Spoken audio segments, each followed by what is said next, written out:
Diablo 4 is getting some major new updates. We also got to talk about some of the Battle Pass cosmetics and cosmetics in general. We'll also briefly talk about some glaring issues with endgame as well as a few classes that have some major issues. We also have some pretty cool statistics from the hardcore community, and we'll also briefly touch on the future of Diablo. We got a lot to talk about. What's up, World Tripper? Back in another video, and today we're checking out all things Diablo 4. Okay, so let's quickly jump into the updates that we'll see with Diablo 4. And so most likely tomorrow on Tuesday, we're going to receive a patch, and this is going to be that big 13-page patch, supposedly. Now, we have some clarification around the maintenance around that, and as well as when the patch might be live. We did have a tweet here from Knowles who said, speaking of which, you want to hint when the patch is coming out, and Adam Fletcher responded, very, very soon. Again, this was 2 days ago, so likely that we will receive that patch on Tuesday. And we did have further confirmation of basically a Tuesday release here. We had a tweet by Ex Machina who said, can you clarify if D4 will be offline on Tuesday or is it truly live maintenance? Adam Fletcher responded with, it won't. The team did some work where a full server downtime isn't actually needed. We also had a BNet update where it said we will be performing a live maintenance on Monday, June 26th from 9 a.m. to 2 p.m. PDT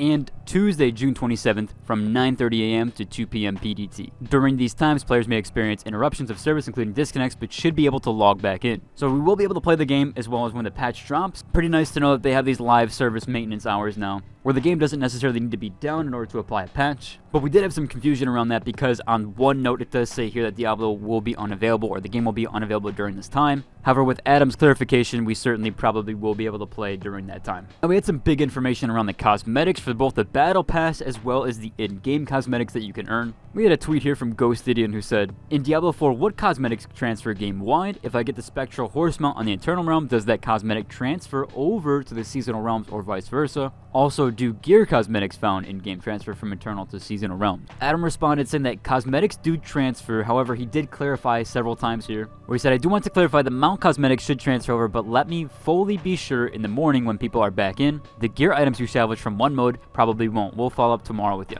And he did go on to clarify again to say, I'm back, gear items you salvage will not, but the mounts and mount trophies from Eternal Realms are account bound and will. So seemingly any of the cosmetics that you earned from salvaging, you will have to redo that. It's a bit of a bummer. I don't know why that wouldn't transfer properly, although maybe we see with the full release. Things could definitely change in between now and Season 1. I guess we'll just have to wait and see on that. Now, as far as the Battle Pass goes, we did have a clarification on that. We did have a tweet here from Mark Queen who said, any thoughts to a discounted Battle Pass if you completed the current one, or even for other class cosmetics? I remember on Immortal, I wanted to get the cosmetics for other classes when I finished, but there was no other option. And Rod Ferguson did clarify here in a tweet saying that Diablo 4 Battle Pass cosmetics are class agnostic, so you earn them for all classes, which I do wonder how they're going to do that for both the female and the male. I know that the male version of Sorc kind of has some issues there, and that was partly the reasons why I didn't go male Sorc this time around, is that the cosmetics just didn't fit right with them. It looked way more geared towards the female. And yeah, I'm definitely glad I made that decision, as I've seen a lot of male Sorcs definitely have a hard time to find what to wear in their wardrobe.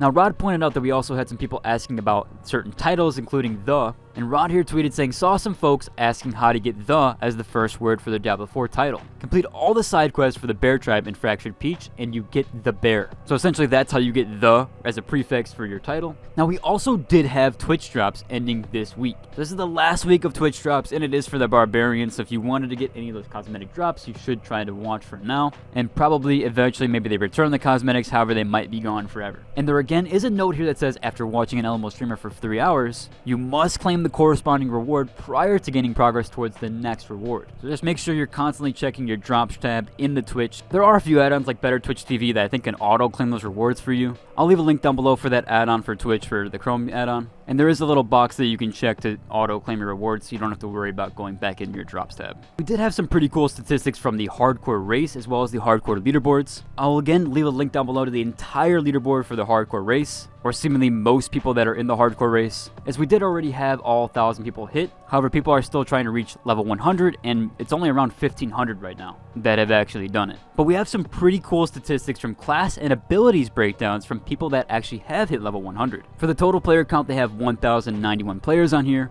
246 of those are Barbarians, 268 are Druids, 99 are Necromancers, 184 Rogues, and 294 Sorcerers, being the most played class for hardcore level 100. We also had some cool ability breakdowns on what each class is using. Of course, for Sorcerer, Teleport and Frost Nova are one of their main abilities. For Druids, Grizzly Rage topped the chart by quite a bit, then Earth and Bulwark. For Necromancer, we had Blood Mist, then Corpse Tendrils, and Bone Storm. For Rogues, we have Shadow Step, which topped by quite quite a bit, and then dash. And for barbarians, we had rallying cry and war cry and challenging shout, which all the shouts essentially topped the charge for that. I'll leave a link down below to both the ability breakdown if you want to look up more stuff, as well as the actual hardcore leaderboard that has each person, what they're using, what type of spells they use, and including what type of power level they were when they were hardcore, or when they reached level 100 hardcore. A bunch of cool statistics here, so again, yeah, I'll leave that down below. Now, we did have some more issues pointed out with Druid that's going on that might be pertaining to their companions. So we have a person here who says that they tested the Druid companion damage and it feels that it's definitely bugged. They said that they don't even do 10% of the tooltip damage, which if that's the case, that is quite insane that they're still having issues with the Druid class. Although Druid does feel pretty strong, from what I've seen, it is a very, very strong class. However, stuff like this really does affect early game players. However, people pointed out that the pet builds for Druids are just not that good, which yeah, if Necromancer pet builds aren't that good, I would assume that Druids probably aren't that good with it either. There's definitely some sort of significance against minion builds in this game, or at least the developer slash design logic to not make minion builds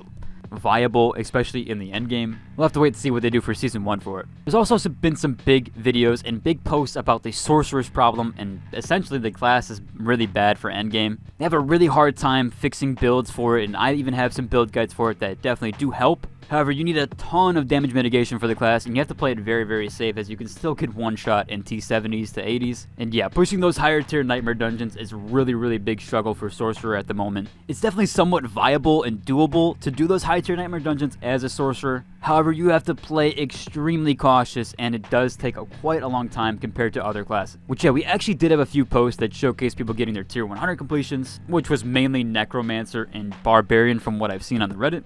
However, I have seen a few Sorcerers attempt T100. It is quite painful to watch compared to other classes, especially Druid, Barbarian, or even Necromancer. However, Sorcerers do get somewhat of a win when we can actually defeat Lilith quite fast. Still, Necromancer seems to do it more consistently. Rogues also have somewhat of a decent time in the Lilith fight. However, Sorcerers do have somewhat of the upper hand with the Lilith fight with a specific pertaining build. But you have to play that exact build in order to really down her, as so far, at least from what I've seen, everybody's playing the Blizzard Spikes builds in order to get her down. If you are a Sorcerer and want to check out any build guides or need help with your build, I do have a few guides on my channel. However, I'm always reiterating these builds, and I have a ton of comments that have some great suggestions down below. So I would love to hear those on my videos, as I do constantly try to keep my build updated, as well as try to get that back out to you guys through rigorous testing, especially with all of my glyphs being nearly level 21. I've really been power farming essentially almost every glyph at this point, so I definitely will have some more build videos out there and some more testing with that. That is what I covered for today's video. If you like, and subscribe, and until the next one, deuces.